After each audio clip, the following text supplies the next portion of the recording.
Look at this, 28 days. 28 days. When Congress returns next week, that's how many working days it has left before the midterm elections, all the way until November. Now look at how many working days the rest of us have. 85. A difference there, isn't there? Chairman Craig Smith says pathetic, and considering our veterans need help right now, really pathetic. Craig, why is this acceptable? Jenna, pathetic's not even the word. It's shameful. It's disturbing.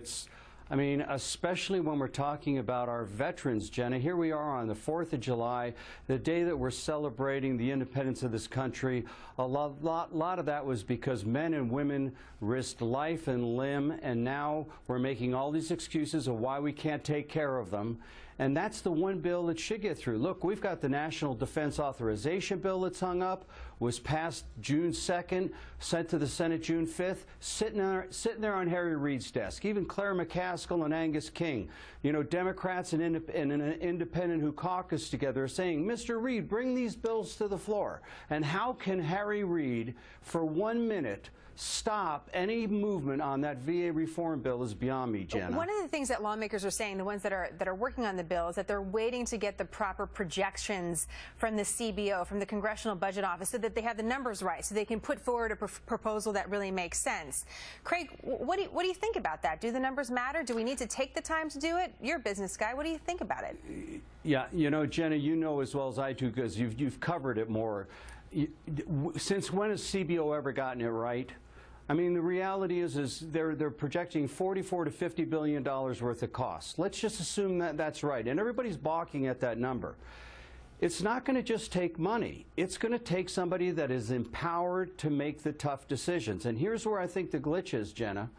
I think Senator McCain and Bernie Sanders, of all people, came together and said, look, let's empower this new secretary with the ability to fire senior staff if that's what it takes.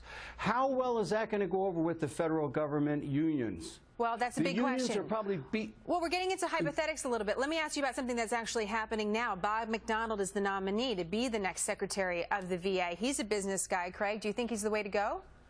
I do. I think Bob McDonald's going to do a great job. He ran Procter Gamble. He knows what it takes to get things done. He held lower management accountable all the way from the floor workers straight on up to the top office. I think he's a good choice. I think he's going to have the military leaders behind him. And not just money will clean this up, Jenna. It's going to take leadership. And I think Bob can do that. I just hope that he's not hamstrung by a political president who appointed him on a basis of he's got to think about politics, because politics is not going to clean up the VA. You certainly bring up the bigger point about leadership. And I have to ask you about that as a CEO, Craig.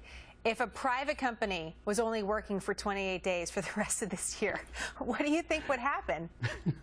Well, we'd be out of business, Jenna. I mean, you know, we work sometimes 6 days a week. Other times we get 2 days off on a weekend. It's crazy what's happening in Washington, and sometimes I have to sit back. I get angry at it. Other times I laugh at it. But I hope, look, I got to tell you, if the right decisions are not made between now and November, Mr. Obama said he took a shellacking in 2010. It's going to be a bloodbath in 2014 for those very sensitive Senate seats that are held by Democrats right now, and the same thing in the Congress. Well, I think people want change, and I think that change is going to happen in 2014 in November. It'll be certainly interesting 28 days when they get back into the office. Craig, thank you. It's great to see you as always. Thank you, Jenna. Well, one thing's for certain, we would not